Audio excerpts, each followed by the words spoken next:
It's going to be a very play-action heavy offense. I expect Freiermuth to be on the field a lot. He's a very good blocker, and I expect him to get opportunities in the pass game off of that. Hopefully with better quarterback play, particularly over the middle of the field, but better quarterback play generally than what we've seen in Pittsburgh over the last couple of years. The Pittsburgh Steelers have now reported for training camp, and the hype and speculation is really starting to begin. I feel like one of the biggest questions everyone has been asking is, do the Steelers have a wide receiver too? And also, what to make of the quarterback room. And I'm going to get into all of that and more in this video, including the things that nobody is talking about. But before I begin, I would really appreciate it if you would drop a like and subscribe. It only takes 5 seconds, plus you can always change your mind. We are on the road to 40k subscribers, and with your support, I believe we can get there super fast.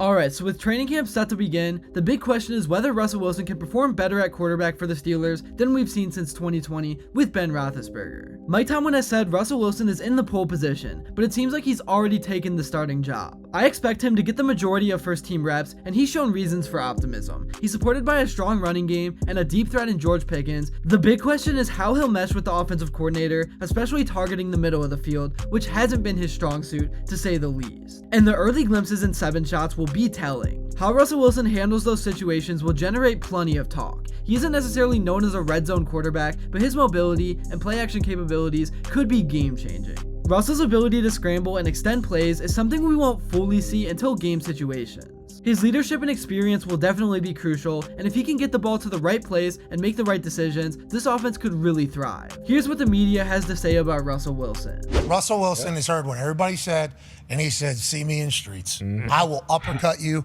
right in the jaw. He's looking incredibly jacked and shredded as we get our first glimpse into a Russell Wilson offseason as a Pittsburgh Steeler. Now let's talk about some other aspects at training camp, like the potential for hold-ins with players like Cam Hayward, Najee Harris, and Pat Freiermuth looking for future contracts. Cam Hayward might be the most likely to hold in, given his public stance on his contract. As for Najee Harris and Pat Freiermuth, they might not have as strong of a case. This could turn into a prove-it year for both of them. Pat needs to show he's the second most reliable receiving threat after George Pickens, and Najee needs to prove his value in this offense. So both Harris and Freiermuth have a lot to prove this year, unlike previous hold-ins in TJ Watt and Minkah Fitzpatrick. These guys aren't yet at that elite level. To me, they need to show they belong among the best in the league.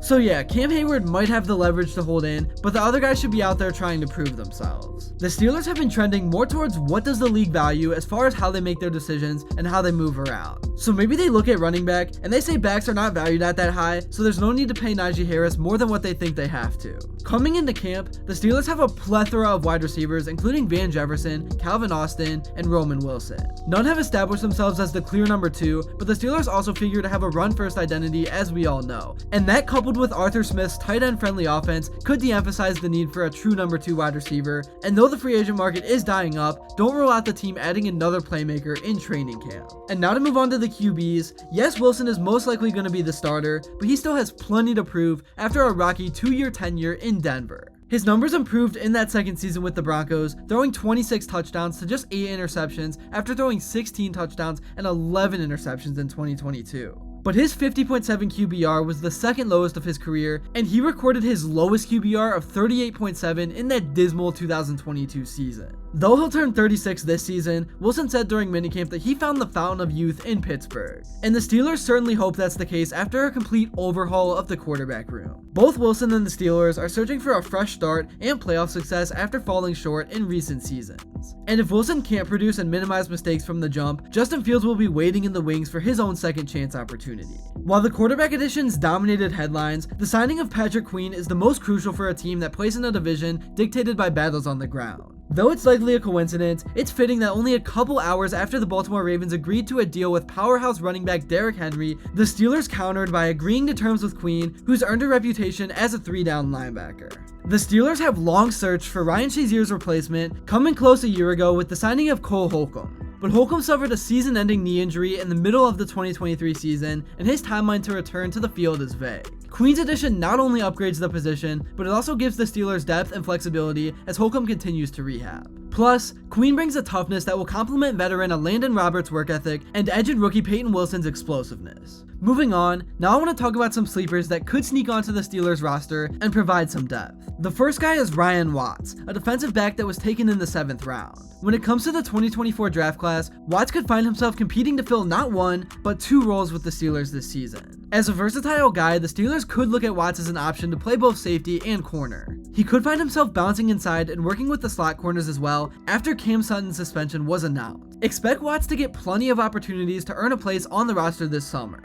The Steelers will want to know what they have in their last draft pick, which really could open doors for him to make the team. Next up, with Sutton headed to a suspension for the first half of the season, the Steelers will be looking for a starting slot cornerback in week 1. Through OTAs and minicamp, Josiah Scott was the name to watch, and should open training camp as their top candidate as well. The former Philadelphia Eagle has plenty of experience in the NFL and a few starts under his belt as well. So the Steelers will look for him to earn a place on this team, which won't come with a ton of competition. Right now, Grayland Arnold and Beanie Bishop are probably his biggest threats of missing the final cut. Next up, we have Marquez Callaway. If the Steelers don't make a move at wide receiver, Callaway is a name to keep an eye on. He wasn't as flashy as the signing of Quez Watkins or Van Jefferson, but Callaway was once a growing name in the NFL and now gets another shot at earning a place on an active roster. The 26-year-old has played 45 games and has recorded over 1,000 receiving yards and 7 touchdowns. So he's a sleeper within this wide receiver group, but no one on the depth chart outside of George Pickens and Roman Wilson is guaranteed anything. All Callaway has to do is prove he's a better option than the rest of the pack, and he'll be given a shot.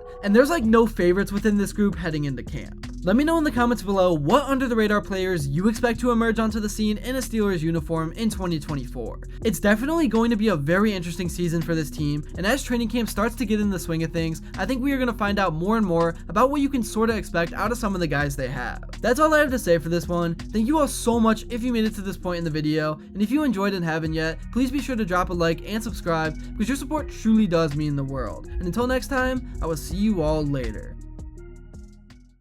Yeah, I'm super excited. I think to be here in Latrobe, I've heard about it for years, and to actually be here, old school style training camp, love it. It's all about balls, so super excited about it. Have you ever gone away to camp before, and what does it do for the team camaraderie, like all you guys being together for 3 weeks? You know, haven't gone away before. In Seattle, it was always right there, but I'm excited to be here, man. I'm excited just to get in the playbook. I'm excited for the time with the fellas, the camaraderie, the locker room, the fans. I'm excited for that part. I haven't experienced that part yet, really. I mean, obviously, you're walking around, everything else, all the fans are. It's game time. It's that time to get ready to play some football. Russ, after all those years, Russ, how different is this for you after all the years you've been in camps? I think at the end of the day, it's the same mission. You have the mission of trying to be their best and trying to lock in and be ready to play at the highest level. So that part doesn't change, but I think the part of just the bonding and the time of just spending time with the guys away, which is a great thing. I feel like I'm a freshman all over again in college, pulling up to NC State. So I remember those days, and that's the exciting part of it all.